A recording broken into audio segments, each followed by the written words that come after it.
Welcome back to FrightFest UK. We are here at the Odeon Leicester Square in London, and I'm standing here with Parker Brennan, the director of new horror film Hauntology. Parker, tell me, how are you feeling about seeing your film on the big screen tonight?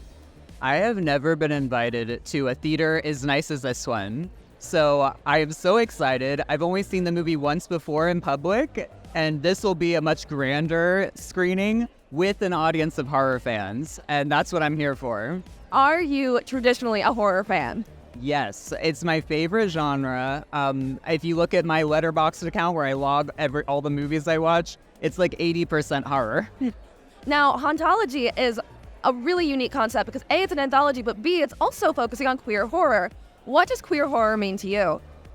You know, I grew up with very little queer horror. It was a lot of best friend characters, a lot of comic relief. Yeah. So my big thing making Hauntology was, what if every character in the movie could be queer? Like, what does that look like? Yeah. I've seen maybe a few other movies in my life, maybe 3 that feel like that to me. So I think we're in the minority, right? Yeah. It's not many.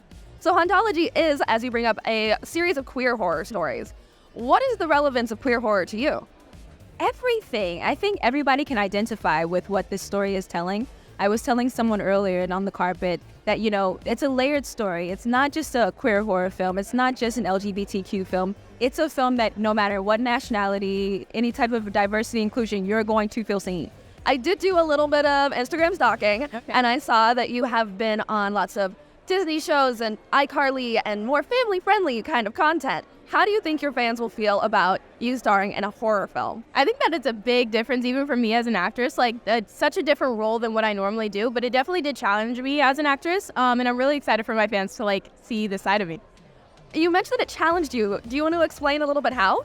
I think that for me, with comedic characters like I've done in the past for the past 10 years, it's always easier to tap into the character because you got your punchlines, you got this, but I feel like I had to create a backstory for Venus.